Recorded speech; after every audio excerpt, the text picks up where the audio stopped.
Je vous présente maintenant un nouveau tutoriel sur EBP Compta 2016, toujours sur donc la thématique des traitements comptables, sur la déclaration de TVA. Alors, nous allons voir un premier cas de figure, c'est comment donc établir une déclaration de TVA lorsque l'on est au débit.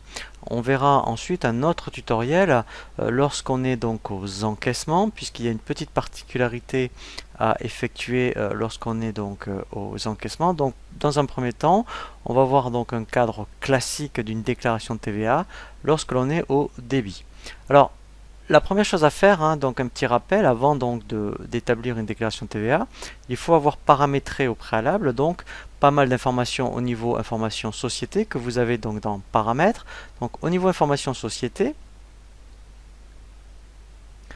au niveau de la déclaration de TVA, il faut absolument donc bien indiquer votre numéro de TVA intracommunautaire et ici il va bien falloir mettre donc tout ce qui va concerner votre identifiant au niveau des impôts, c'est-à-dire la clé, le numéro du dossier, le CDI. Si vous télédéclarez effectivement donc le ROF de la TVA, c'est donc votre référence fiscale par rapport donc à la télédéclaration. Donc là, dès que vous téléphonez aux impôts, ils vont vous le communiquer. Donc ça, il faut absolument l'indiquer. Et ensuite, après, effectivement, quand vous émettez la télédéclaration, il faut savoir qui la déclare. Donc, est-ce que c'est l'entreprise, est-ce que c'est le cabinet ou un autre tiers? Voilà. Donc après, effectivement, si c'est un intermédiaire, vous indiquez ici. Et si vous passez par un partenaire EDI, il faudra bien le renseigner ici.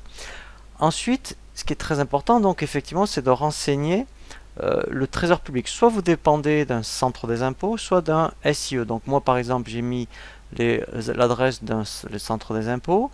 Et si vous réglez donc par virement, puisqu'on peut générer aussi le fichier de virement avec EBP, et bien ici, vous dites le bénéficiaire du versement c'est le centre des impôts, vous mettez votre banque, vous mettez, excusez-moi, la banque des impôts et le RIB.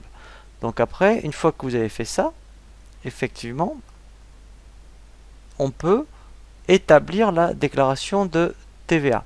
Donc pour ça, on va dans le menu quotidien saisie. Donc moi je vais la supprimer et la refaire. Voilà. Donc quand on veut établir, voilà, donc ça c'est pas grave. Quand on veut établir une déclaration de TVA, on fait ajouter. Ici il faut choisir le mois. Donc là moi comme je suis sur le mois d'août, je vais donc indiquer que je veux faire celle du mois d'août. Voilà, je fais valider. Ça, c'est par rapport au numéro de SIRET. Donc ça, c'est pas, vous voyez, parce qu'en fait, il est erroné, c'est pas méchant. Quand il y a un point d'exclamation, c'est pas une erreur. Donc c'est juste, c'est pas bloquant. Ça vous, voilà, ça vous avertit que donc le numéro de TVA Intracom est incorrect. Mais je vais quand même, vous voyez, rentrer dans la déclaration de TVA. Donc ça, c'est la première page. Voilà. Donc là, vous voyez, donc là pour l'instant c'est vide, mais c'est là où si vous le renseignez bien au niveau des informations société, au niveau du centre des impôts, vous voyez le numéro du dossier, la clé, voilà, et bien et le numéro de TVA Intracom, il le mettra ici. Et ensuite, vous voyez, si vous payez par virement, on peut générer, vous cochez ici virement. Donc là, il va le prendre en compte. Voilà. Donc ça, c'est la première feuille. Ensuite, eh bien, je vais donc ici faire défiler avec la flèche bleue. Voilà, vous voyez donc la deuxième page. Donc là, c'est vraiment la déclaration TVA. Donc là, c'est par rapport à mes ventes. Donc là, le hors taxe. Et après, j'ai bien donc ici le montant de la TVA à payer, 275 euros. Et je regarde après ma déductible. Vous voyez, donc là, j'en ai 5. Alors après, on va vérifier tous ces montants. Voilà. Et donc là, vous voyez, j'ai donc 218 euros de TVA à payer. Donc si je veux vérifier tous ces montants pour savoir si donc il m'a bien pris en compte toutes mes écritures, ici j'ai un onglet TVA sur débit où là, eh bien ça va me permettre de voir tout ce qu'il a bien pris en compte, vous voyez, au niveau des achats et au niveau des ventes. Bon ben là j'ai des ventes comptoirs par exemple, voilà.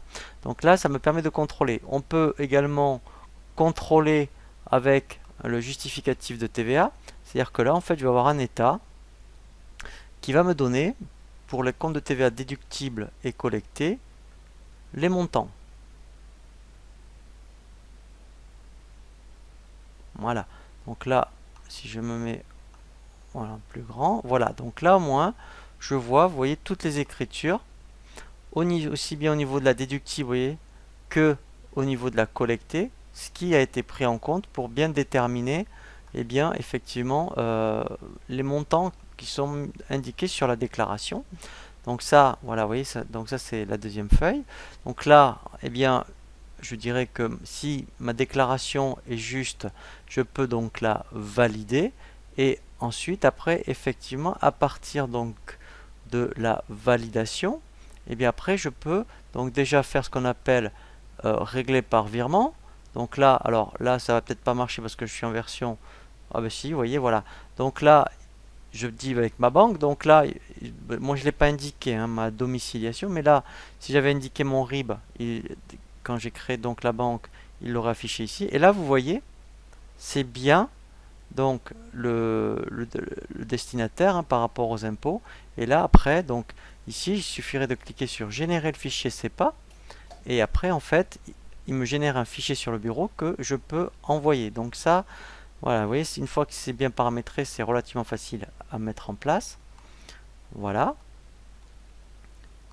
Et ensuite, effectivement, vous voyez, j'ai l'onglet télédéclaration. Eh bien, si je voulais télédéclarer donc, et envoyer mon fichier, je fais ajouter. Donc au début, c'est une déclaration test. Voilà, donc là c'est normal parce que j'avais pas tout renseigné, mais il va quand même, on va voir quand même la procédure. Voilà, donc là c'est comme si après, vous voyez, bon, il m'avait généré le fichier.